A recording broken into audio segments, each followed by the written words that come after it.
Bonjour et bienvenue à En mode bébé. Mon nom est Maude Pilon-Bernier et je suis massothérapeute depuis 20 ans. Vous allez retrouver à travers cette émission des entrevues ainsi que des astuces pratico-pratiques pour passer un temps de qualité avec votre enfant. Je vous souhaite un bon visionnement.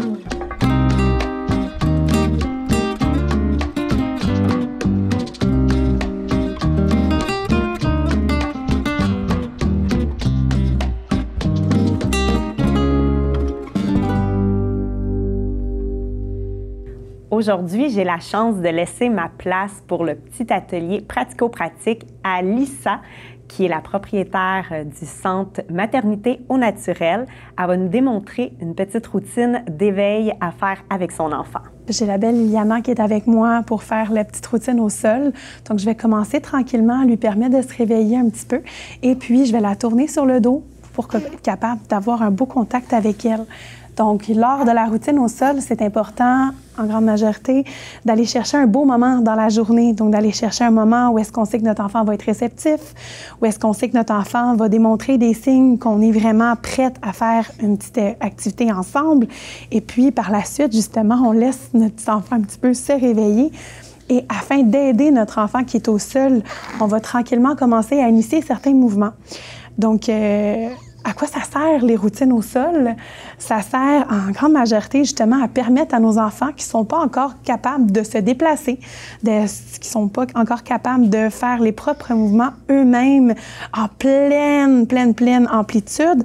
Bien, ça sert justement à ce que nos enfants puissent bouger, donc pour le moment, au sol devant nous.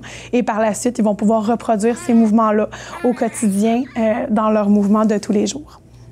Donc, premier petit mouvement que je vous suggère, c'est de prendre les petits bras. Donc, on commence avec la routine au niveau des bras et on va aller un bras à la fois, monter le bras sur le côté.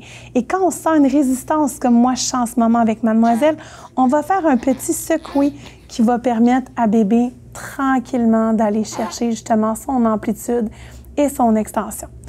On n'est vraiment pas dans la rapidité. Ce qu'on veut, c'est vraiment permettre à notre enfant de faire le mouvement, d'aller dans un grand mouvement d'amplitude, de venir coller le coude sur l'oreille et par la suite, on revient, on laisse l'enfant un petit peu prendre sa position et ensuite, on revient encore une fois et on va répéter le mouvement environ 7 fois.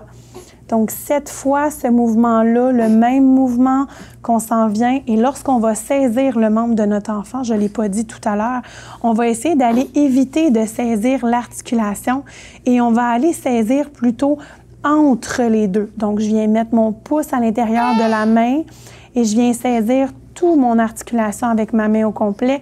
Donc, ça me permet vraiment d'éviter d'aller faire de la pression ou de la traction sur mes articulations. Et on s'en vient par la suite saisir l'autre membre et on va aller faire ce qu'on a fait d'un côté, de l'autre côté, la même chose. Donc, 1, 2, 3, 4, 5, 6, et 7. Par la suite, on laisse les mains tranquilles 2 petites minutes. On se dirige vers nos membres inférieurs, donc vers nos petites jambes. Et on va venir faire un mouvement pour extensionner notre jambe et ramener notre genou vers l'abdomen. Et si possible, notre autre jambe, on va essayer de la garder au sol comme ça ici afin de bien pouvoir étirer notre jambe comme ça ici. Et on ramène au sol. Même chose, on dirige tranquillement sans mettre de pression. Si on sent de la résistance, on vient secouer un petit peu notre membre et on ramène vers l'abdomen pour 2, pour 3. Lisa, je vais souvent avoir la question, est-ce que c'est normal que mon enfant gigote beaucoup des jambes? Bien, certainement. Aussi simple. Donc, aussi simple que ça. Les bébés ils ont besoin de sentir leur environnement. Puis souvent, pour eux, les jambes, au moment où est-ce qu'on était dans le ventre de maman, c'était pour eux une façon d'aller chercher leurs repères. Donc, lorsqu'on va secouer les jambes, on va souvent reproduire des mouvements qu'on faisait dans le ventre de maman afin d'aller chercher nos repères environnementaux. Donc, secouer les jambes pour eux, c'est la même façon que pour nous, on va vouloir marcher avec les pieds au sol. Donc, c'est un petit peu le même genre qu'on veut faire. Merci. Donc, oui, c'est tout à fait normal. Quand on a fait un côté, on s'en vient faire l'autre côté. Donc, on s'en vient ici aller amener le genou vers l'abdomen. On ramène et on va reproduire ces mouvements-là 7 fois. Pour l'atelier, pour que vous puissiez avoir la totalité des mouvements que je veux vous montrer, je vais vous laisser faire ces ateliers-là comme ça avec les 7 répétitions à la maison. Mais moi, je vais abréger afin qu'on puisse avoir la totalité de la routine au sol qu'on voulait faire aujourd'hui. Donc, par la suite, on va aller chercher un mouvement qu'on va venir ramener nos 2 genoux vers l'abdomen. Là, souvent, attention à vous, parce qu'on va avoir des petites pertes qui peuvent arriver. Et on ramène comme ça ici nos petites jambes vers l'abdomen ensemble. Lorsque je monte mes jambes vers l'abdomen, vous avez probablement remarqué que Liana est vraiment bien appuyée au sol. On a son dos qui est bien chaque côté comme ça ici. Et on s'en vient vraiment permettre au bassin de rester au sol lorsqu'on va lever les jambes comme ça ici. Ça permet vraiment de faire une belle rotation au niveau du bassin. Et puis, ce qu'on peut ajouter tranquillement quand on a une belle routine, qu'on a un petit bébé qui est habitué, c'est de vraiment aller ajouter, d'aller balancer le bassin de gauche à droite, toujours en restant idéalement dans la symétrie du corps. Donc, on va essayer de rester le plus possible dans des mouvements qui n'amènent pas le corps à s'en aller trop loin. Tu sais, je ne voudrais pas m'en aller là. Ça ne sert à rien d'aller si loin que ça. On s'en vient comme ça ici, on garde une belle rotation chaque côté. Souvent, quand je suis dans cette période-là de l'exercice, je vais mentionner aux parents aussi à quel point c'est important, lorsqu'on va faire le changement de couche, de ne pas toujours aller apporter les jambes comme ça ici et de monter les fesses comme ça ici. Parce que si je vous montre avec belle Liana qui se tourne comme ça ici, on va le montrer pour que tout le monde puisse le voir. Bien, si je lève comme ça ici mes jambes, bien, je m'en viens mettre tout mon poids sur mes vertèbres qui sont au niveau de mon cou. C'est pas ça que je veux. Donc, idéalement, dans le même style d'exercice, on s'en vient apporter nos genoux. Et si j'ai besoin d'aller plus loin derrière, je vais tourner mon bassin afin d'avoir accès à derrière pour pouvoir changer ma couche. Donc, c'est vraiment ce petit style d'exercice-là qu'on va suggérer dans notre quotidien de mettre en pratique. Ça va peut-être aussi un peu moins déranger bébé, puis peut-être que le changement exact. de couche va être plus beaucoup plus facile. Effectivement. Donc, on poursuit. Une fois qu'on a fait notre élévation comme ça ici, puis qu'on a été au niveau du bassin, on va idéalement aller faire une petite alternance dans nos petites jambes. Donc, Liana, on va voir si on est encore réceptive. On voit qu'elle est quand même encore un petit peu détendue, mais au niveau de son visage, on voit que normalement, là, ça serait peut-être le moment où est-ce qu'on se dirait « Oh, peut-être que j'en ai assez fait pour aujourd'hui. » Donc, quand on fait des routines au sol avec nos enfants, c'est important de respecter leur rythme, respecter leurs signaux qu'ils vont nous envoyer. Donc, on continue tranquillement un petit peu avec Liana. On va aller avec l'alternance au niveau des petites jambes. Donc, je m'en viens alterner une jambe en haut, une jambe en bas. Oui, ça travaille, ça travaille. Prendre des pauses, et on prend des petites aussi. pauses. Effectivement, on garde comme ça ici.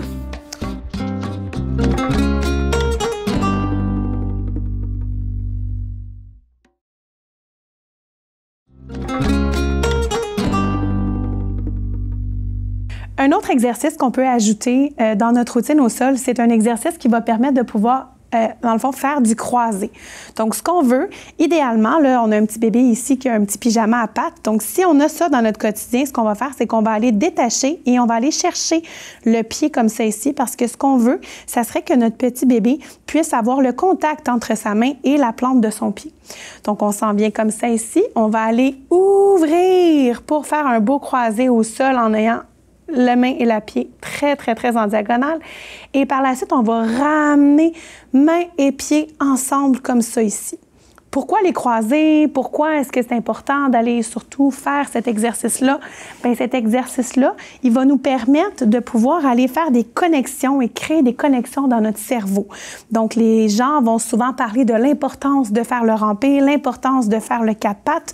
Donc, ce mouvement-là, pour notre enfant qui n'a pas encore passer par ces étapes-là va nous permettre d'aller faire la même chose dans le cerveau de notre enfant, donc d'aller chercher justement du croisé. Main-pied comme ça ici pour environ 7 fois et ensuite par la suite, on va faire la même chose. Main et pied ensemble. Si on a quelque chose qui couvre le pied, on va essayer d'aller découvrir et on va aller faire la même chose comme ça ici 7 fois. Dans les mouvements croisés, on a également la possibilité d'aller chercher au niveau du haut du corps, croiser comme ça ici en faisant main par-dessus, main en dessous. On ouvre, on s'en vient créer une extension complète et on s'en vient inverser main par-dessus, main par-dessous. On ouvre, main par-dessus, par-dessous. On ouvre, main par-dessus, par-dessous, comme ça ici. Donc, un autre mouvement de croisé qu'on peut aller créer avec les mains d'en haut et avec les pieds en bas. On va venir faire la même chose en allant prendre pied et pied au niveau de la cheville, par-dessus, par-dessous, on s'en vient comme ça ici. Et même chose, on alterne, on croise par-dessus, par-dessous. Et si possible, d'aller chercher une petite extension des jambes avant de recroiser, c'est encore mieux. Donc, on a ces 3 mouvements-là qu'on peut faire du croisé avec nos bébés, toujours en répétant environ 7 fois le mouvement pour que notre enfant puisse, dans le fond, intégrer ce mouvement-là dans son corps. Quand on parle d'intégrer, on parle d'aller prendre ce mouvement-là au quotidien dans notre vie. Donc, on s'en vient chercher quelque chose de ce style-là au niveau des croisés comme ça ici. Souvent, les gens en routine au sol vont peut-être pas toujours y penser, mais on en parle énormément. C'est l'importance du ventral. Donc, on va aller mettre un bébé sur le ventre à partir de quand? La question, c'est toujours, est-ce que je dois attendre que mon cordon est tombé? Est-ce qu'il y a un moment que c'est idéal de commencer à faire du ventral? Bien, la réponse, c'est qu'il n'y en a pas de moment idéal, c'est dès qu'on peut. Donc, dès qu'on peut, on va pouvoir commencer le plus souvent possible à mettre notre bébé en position ventrale. Ce qu'il ne faut pas oublier, c'est lorsqu'on est en peau à peau, c'est du ventral. Lorsqu'on est en portage, c'est du ventral. Donc, on va aller vraiment chercher une importance de faire le développement des muscles au niveau des épaules, des muscles au niveau du cou et surtout d'aller chercher un point très différent parce que ce que vous avez remarqué que mon petit bébé, là, c'est sûr, c'est une poupée. Donc, mais ce que vous avez remarqué que le champ visuel pour mon bébé est très différent de mon champ visuel à moi qui est assise. Donc, chez les petits bébés, souvent, on va me dire « Oui, mais il n'aime pas ça, être en ventrale. » Puis là, bien souvent, ma réponse principale, c'est « Je comprends que vos bébés n'aiment pas être en ventrale parce que leur champ visuel est très différent de ce qu'on est habitué d'être quand on est en position assis ou quand on est en position debout. » Donc, c'est une adaptation, c'est un changement de point de repère. Puis l'important, c'est que plus votre enfant va être exposé à ce champ visuel-là, plus il va trouver des façons d'aller chercher d'autres points de vision et plus on va réussir à être capable d'augmenter comme ça. Donc, le ventral, c'est important. On va en faire le plus possible. Puis si on voit qu'on a un enfant qui tend à pas vouloir rester en position ventrale, on va trouver des façons de le mettre en ventrale un peu plus longtemps. Première des choses, on l'installe. Deuxième des choses, si on commence à être un petit peu plus difficile, que ça commence à un petit peu plus, on peut aller chercher quelque chose afin de relever les épaules, afin que notre enfant soit en position ventrale, soit avec un coussin, un oreiller, quelque chose ici sous les aisselles qui va permettre de relever la tête un petit peu. Et par la suite, bien, on va pouvoir aller chercher l'attrait principal qui est le parent. Donc, on va pouvoir aller s'installer comme ça ici et aller s'installer au sol avec notre enfant afin que notre enfant augmente son temps de ventral. Donc, c'est toujours d'aller chercher un ajout afin que notre bébé soit le plus longtemps possible en position ventrale. Donc, voici ce qui me donne une belle petite idée d'une routine au sol qu'on peut faire avec notre enfant. L'importance de bouger pour votre bébé, c'est le plus souvent possible. Moi, je vais suggérer que cette routine-là soit faite 1 fois par jour. Mais si ce n'est pas 1 fois par jour, ça peut être 1 fois par semaine. Donc, le plus souvent possible, on est capable justement d'avoir un beau moment avec notre enfant et de permettre un beau développement pour notre petit bébé. Merci, Lisa. À vous, à la maison, c'est à votre tour.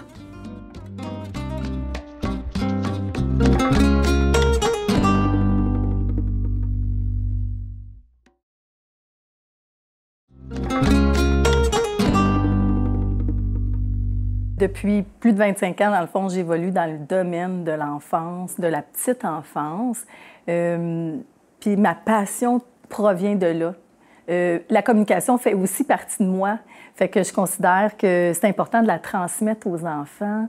Puis la façon de la transmettre, bien, pour moi, ça a été justement de faire l'apprentissage de ce que c'est le langage. J'ai une maîtrise en éducation et j'ai appliqué beaucoup tout ce que j'ai appris, dans le fond, au niveau de la petite enfance, parce que j'évolue comme directrice générale depuis plus de 15 ans et j'ai été aussi éducatrice, donc il y a bien longtemps.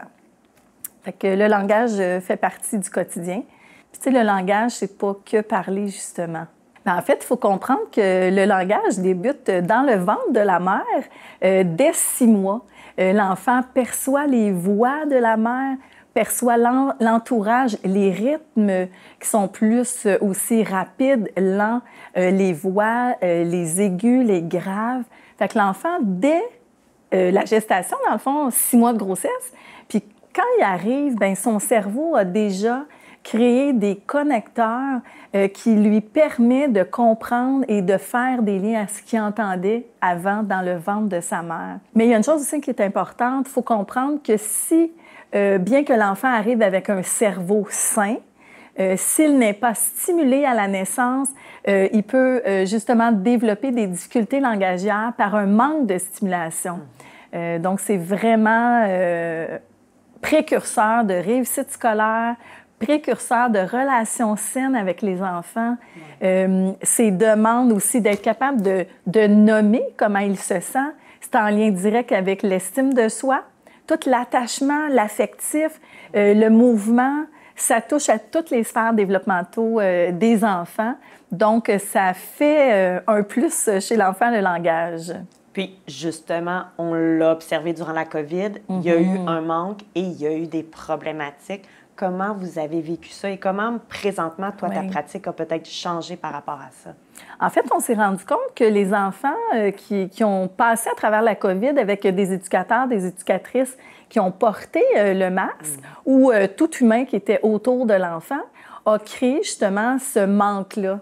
Pourquoi? Parce que toute la mimique, la gestuelle, tout ce qui vient autour, bien, c'est ressenti vraiment par le rythme, le regard, tout ce qu'on a comme mimique dans le visage, bien, ça l'amène aussi la joie, la tristesse, les différentes émotions que l'enfant a pu percevoir et là, percevait moins avec le masque. Donc, aujourd'hui, dans notre pratique, on voit que les enfants qui étaient justement dans la période COVID ont eu un manque de stimulation de langage. On l'a vu, ça explose les besoins langagiers chez les enfants. Et c'est pour ça que, justement, on met en place dans les CPE des moments de stimulation de langage, puis qu'on a vu aussi apparaître ces formations-là de plus en plus. Parle-nous des astuces que tu pourrais offrir, là, des petits piliers importants à garder en tête. En fait, une des astuces primordiales, c'est regarder le bébé dès qu'il est tout petit. Pas le prendre comme un petit bébé de porcelaine. Tu sais. On répond à ses mimiques, on répond au son qu'il fait, on répète dans le sens que c'est dans le jeu, dans le ludique, dans l'affectif. Puis ça va créer chez l'enfant justement, « Ah, tiens, moi je comprends. » Ça crée quoi dans le cerveau? Des connecteurs synaptiques. Puis moi, je le dis toujours en blague aux étudiantes, c'est des snaps. Plus on crée de contact visuel, de répétage, on ne fait pas répéter. Nous, on répète « Ah oui, hein? » On entend « Ah, ah, ah, ah, ah. » Puis plus on le fait dans un langage qui est, on dit un petit langage plus bébé, c'est que le son aigu, l'enfant le capte bien.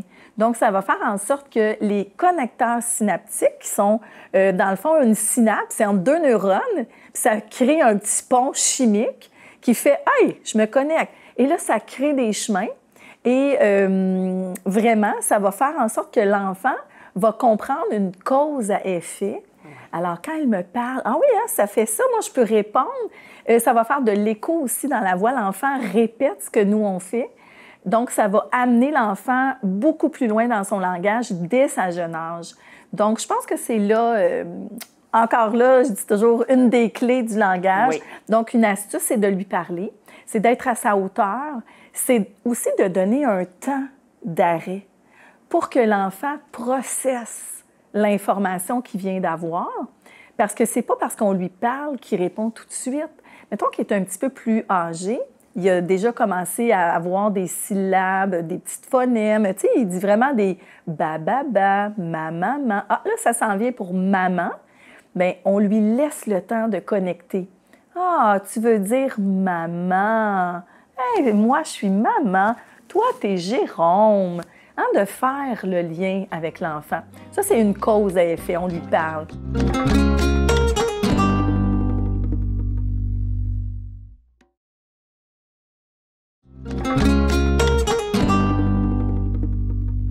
Des astuces, c'est d'avoir aussi des livres. Dès 4 mois, un livre pour l'enfant, plusieurs livres, et on regarde avec l'enfant, le pointer, le nommer, regarder, puis des livres avec des grandes images va faire que l'enfant va capter, puis des images de son environnement. Okay. Hein, c'est son environnement, là, les toutous, les petites autos. Vraiment, lui, là, tranquillement, il va apprendre ça. Puis il va développer cet aspect-là, cet attrait pour les images. Fait que je dirais que c'est pas mal les astuces de base pour les parents. Puis je dirais aussi éviter les tablettes. OK. Éviter les tablettes, pourquoi? Parce que le langage, c'est de l'interaction. Avec une tablette, les enfants n'interagissent pas et ça fait l'effet contraire. Hein, c'est démontré de plus en plus, on en entend parler, puis on le voit. Donc, l'humain, c'est le cœur porteur du langage, puis c'est en tout temps, à tout moment. On parle d'interaction sociale. Est-ce que tu dirais qu'un bon développement au niveau du langage va favoriser justement que un adulte soit peut-être plus confiant d'aller vers les autres ou pour un travail ou pour des relations là, interpersonnelles? Ça peut sûrement aider à ce niveau-là. Totalement. En fait, le langage, c'est une des bases de la réussite et sociale et scolaire. Donc, d'être en mesure de s'exprimer, être en mesure de nommer les mots des émotions, les actions, comprendre les concepts. Le langage, c'est la compréhension des concepts chaud-froid en haut, en bas, à côté. Hein? Irais-tu chercher, Jérôme, tes souliers sur la tablette en haut? Ça, c'est beaucoup, beaucoup d'indicateurs pour un enfant qui a peut-être 2-3 ans. Mais en le faisant tranquillement, ils sont où les souliers? Il va aller les chercher. Hein? Fait qu'on y va doucement. Donc, ça crée les chemins neuronaux qui vont faire que l'enfant va être en compétence de sa communication. Puis après ça, il va être aussi capable de dire « non, je veux pas ». Il va être capable de dire « moi, j'ai de la peine ». Il va être capable de s'exprimer et ça crée la richesse, dans le fond. Ça va permettre à cet enfant-là de se développer dans sa personnalité. C'est toutes les expériences clés de son quotidien qui va le mener justement à une communication plus fluide, puis d'ajouter des mots dans son dictionnaire propre. À notre cerveau, c'est notre dictionnaire. On appelle ça l'accès lexical. Alors, c'est la capacité à l'enfant, naturellement, d'aller piger dans son dictionnaire de mots pour répondre, pour parler, pour faire des demandes. Fait qu'en réponse à ta question, effectivement, ça a un lien direct. Tu as un gros bagage d'expérience. Qu'est-ce qui s'en vient pour toi? Qu'est-ce que tu aimerais développer au niveau de la communication puis du langage dans le futur? Pour accompagner les familles, les parents, pour accompagner qui a envie, dans le fond, de connaître davantage au niveau de la stimulation du langage, puis le pourquoi de son importance, hein, surtout, puis de voir autrement. Tu sais, moi, de voir en arrière du rideau, qu'est-ce qui se cache dans la stimulation du langage. Comment est-ce que dans le quotidien, la maman qui part à l'épicerie peut tout simplement nommer ce qu'elle met dans son panier. Nommer ce qu'elle fait, c'est une astuce langagière. Définir, ah oui, la pomme rouge, on la met dans le panier. Hein, ça crée vraiment le lien. L'enfant voit la cause à effet, voit aussi ce que la maman entend, ce que la mère dit. Donc, un podcast sur ce sujet-là, c'est vraiment une ambition que je porte. J'envoie ça dans l'univers, j'aimerais vraiment ça. Je vais sûrement mettre les actions qui vont venir avec ça. Parce que justement, je pense qu'il y a beaucoup d'adultes aussi qui auraient encore besoin de l'éducation à ce niveau-là, pas juste pour les enfants. Merci pour ton enseignement et toutes les belles valeurs que tu apportes à nos enfants. Merci, Maude. C'est un grand plaisir, honnêtement. Merci beaucoup. Je tiens à remercier le Centre Maternité au naturel ainsi que tous nos participants et participantes. Pour retrouver tout le contenu de nos émissions, n'hésitez pas à vous abonner à notre chaîne YouTube ou à consulter notre site Internet. À bientôt!